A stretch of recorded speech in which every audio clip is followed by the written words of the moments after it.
Today we have with us Kate Webster, who is a translator based in London. She will be speaking about her translation of White Nights, written in Polish by Urszula Honek. This book recently was longlisted for International Booker Prize 2024. Webster has translated many short stories and essays for publication in anthologies and online media, and in September 2018 took part in the Emerging Translator Mentorship Programme organized by the National Centre for Writing, where she was mentored by Antonia Lloyd-Jones.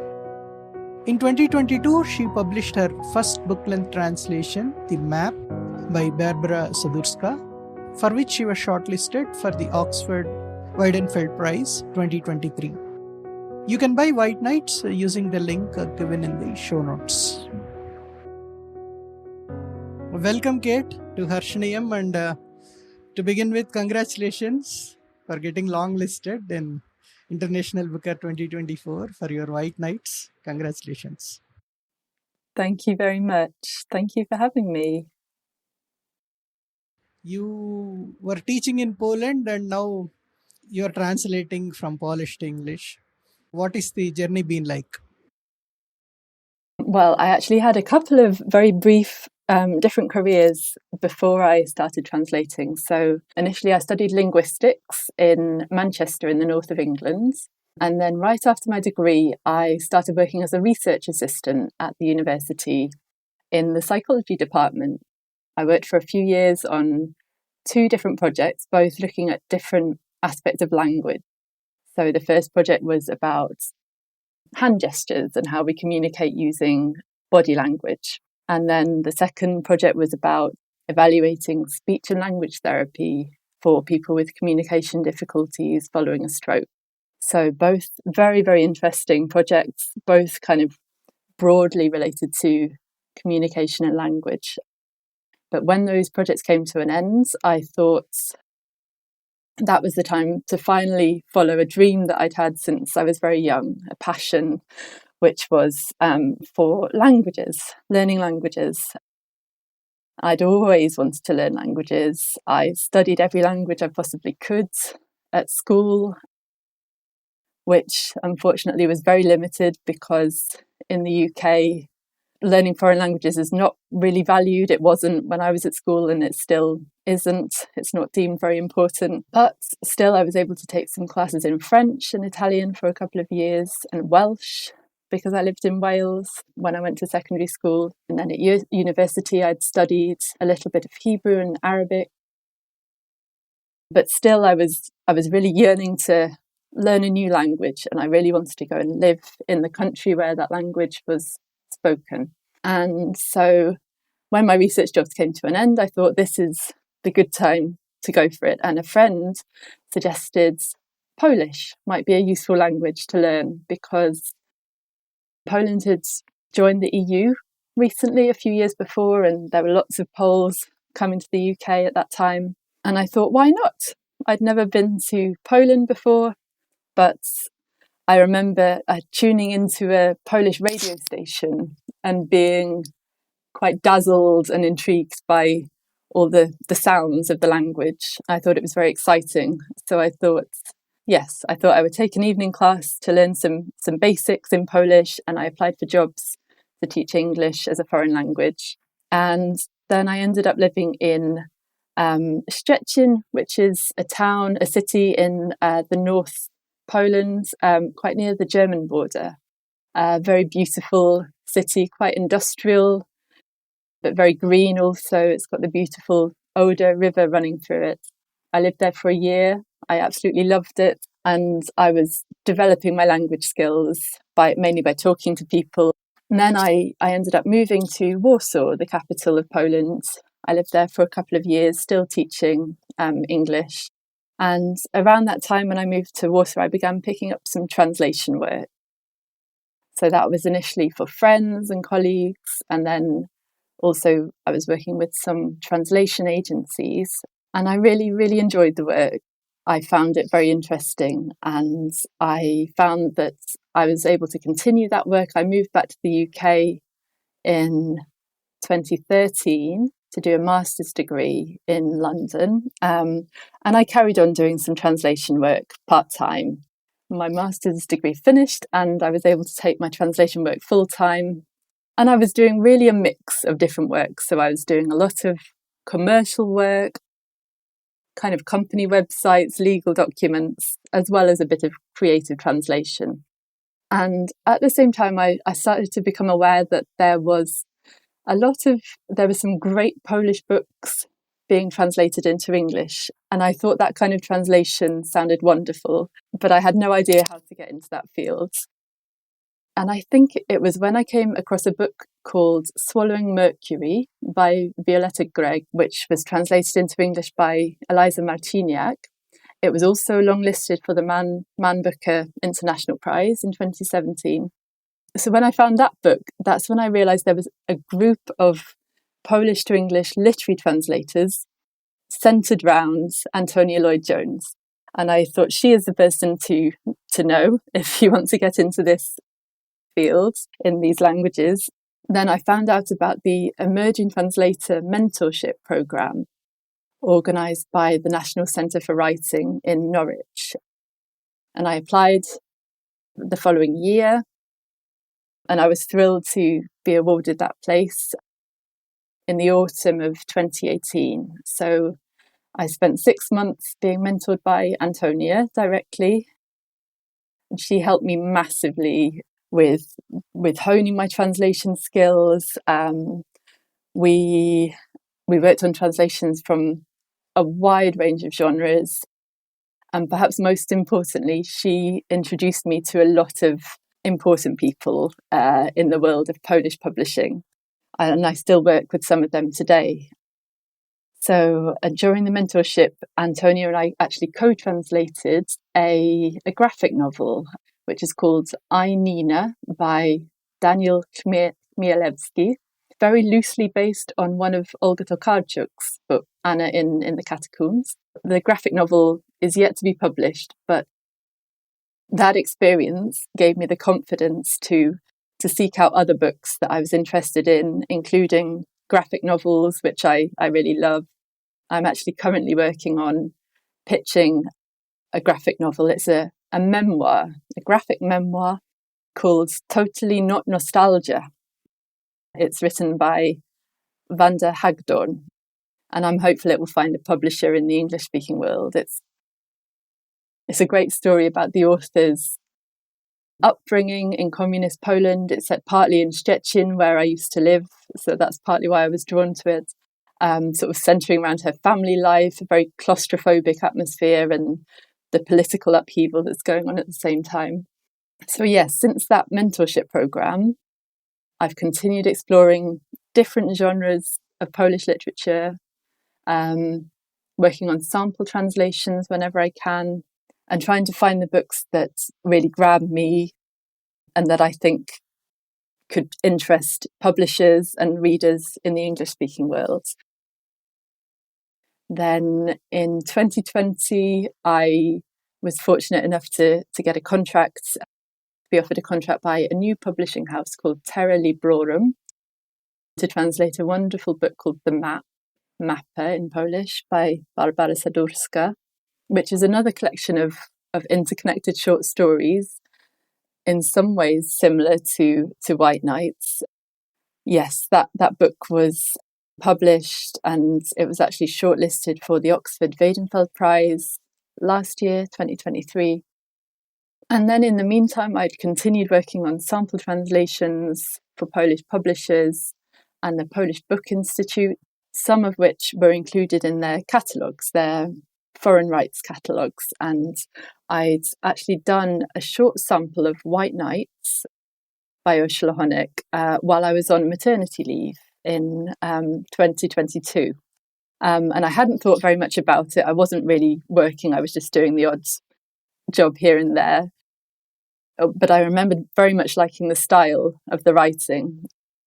And then last year I was contacted by MTO Press, another new publishing house, and they had seen the sample that I translated of White Nights, Białe Noce in Polish.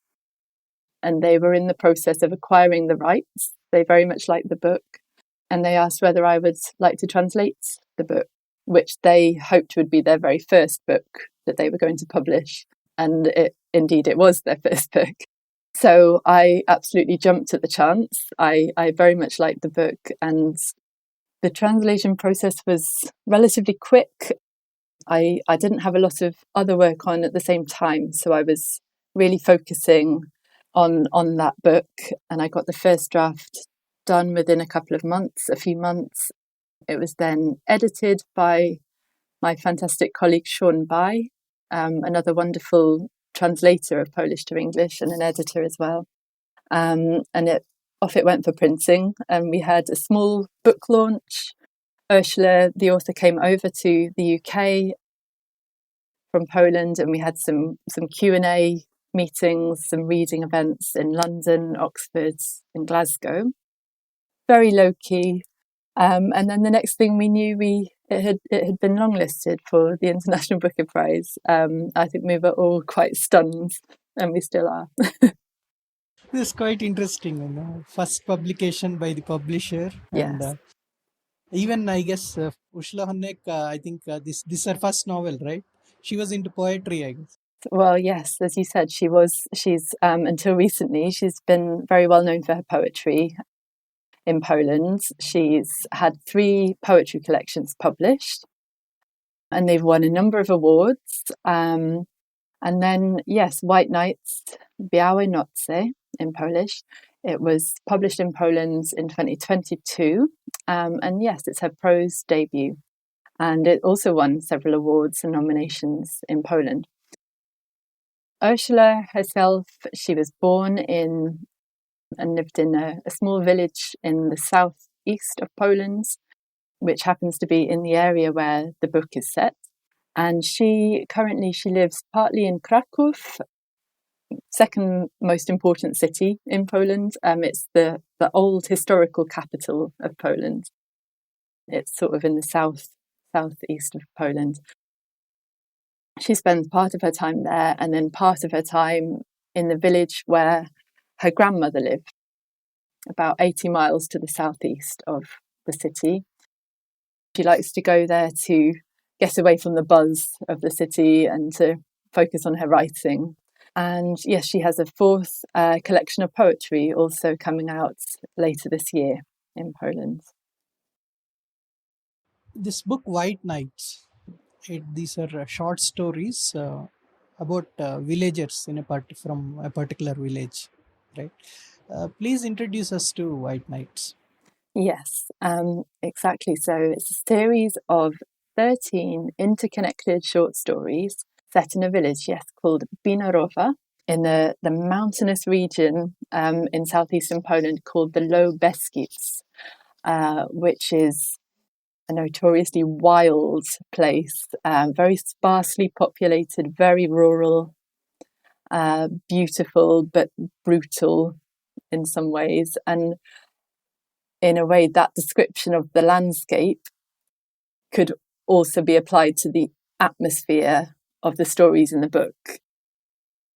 So on a very broad level, White Nights is about death, but it's so much more than that.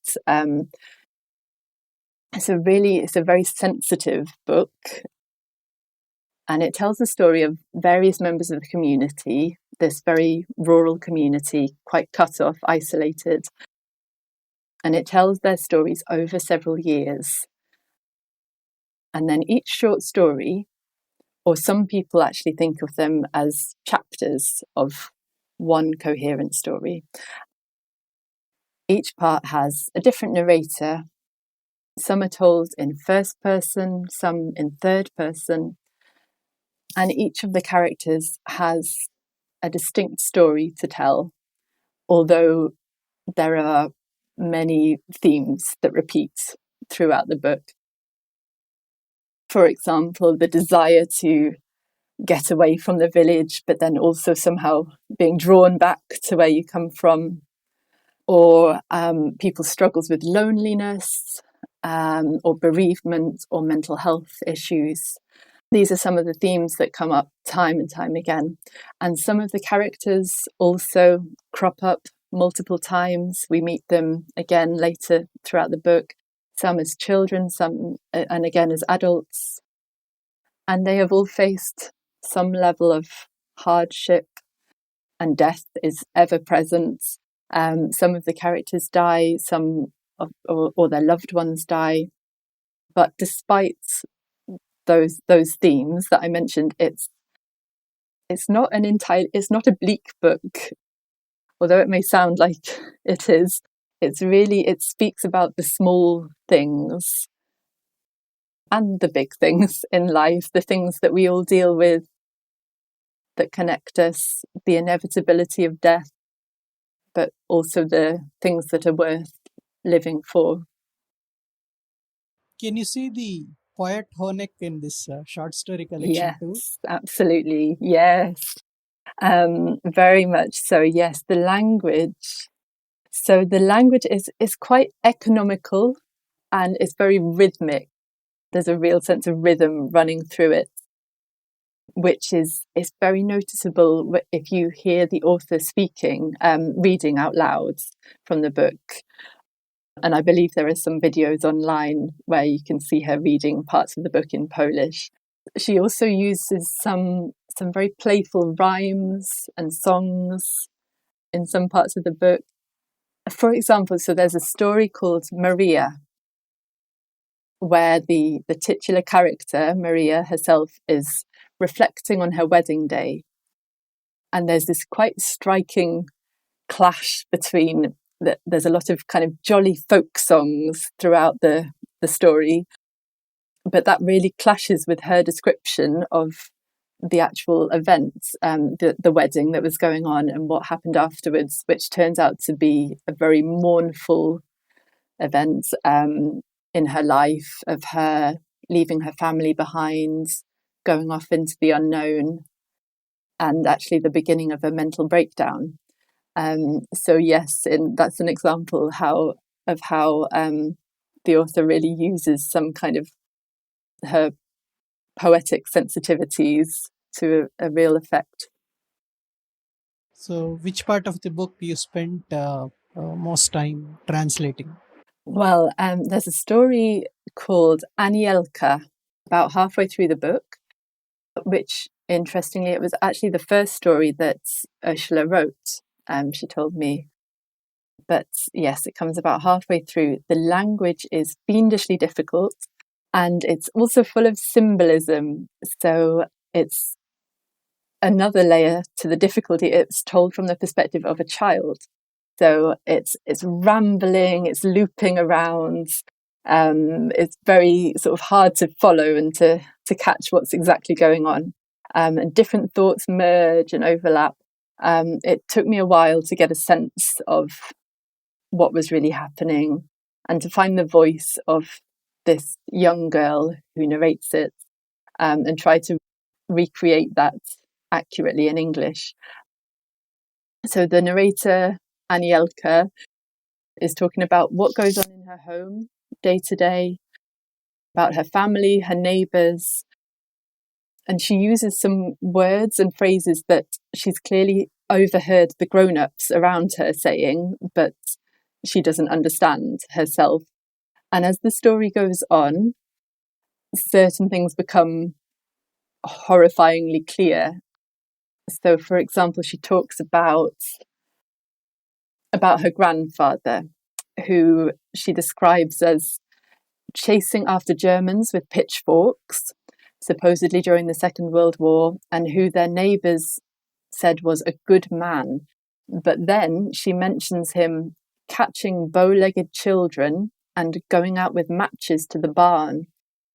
And it starts to paint a picture of this horrifying situation, a reference to the persecution and murdering of members of the local Jewish population. And she talks in great detail about the new wood panelling on their walls in their house and the marks left by the flies that have been swatted against the wall and the insects drowning in the bath, this filthy bath water that all the members of the family have bathed in. So it paints a really very stifling picture, but it somehow at the same time it retains an element of childish naivety. So you're left with this very eerie sense of the horrible things that the children in this house have maybe been witness to or have overheard, been exposed to in some way, and you're wondering how much of it they really understand. It's a very striking kind of story, really. So yes, I had a lot of questions about that story for the author, about the language, about the symbolism. It took me really some time to replicate the quite unusual rambling style and the childish voice. Could you please read a paragraph from the same story in English? Yes, so I'll read you the start of that story, Anielka. It's cold because it keeps raining and raining. For days we've been thinking about what to hunt for dinner, what little creature to cook up from Grandad's recipe. He was a good man, that's what Pani Ovcharova says. He chased after the Germans with pitchforks, and then they drank vodka together as a smokescreen. Behind the smokescreen, he put on a heavy sheepskin coat and went off to search for little ginger heads, little bow legs, and sacks stuffed with money. Like that aunt who buried a jar of gold in the garden, and now she's toe-tapping in her coffin. Under the fence, where the large currants grow, she hid 5 rings, 3 silver-plated rosaries, 3 communion rosaries, 1 signet ring, and a gemstone. A sapphire, supposedly, because it shone deep blue. The bells chime, it's almost midday. Remember when Whiskers was struggling for breath in the cesspit? He waved his little paws about till his eyes watered. And that other cat that got scalded with tar. They say it was thrown in the vat in an act of revenge. Neighbour is wolf to neighbour, a wolf with a red bushy tail. There you go, that's the first paragraph of that story. Thank you very much for your time. Wish you the very best for the competition. Thank you very much. It's lovely to talk to you. Thank you.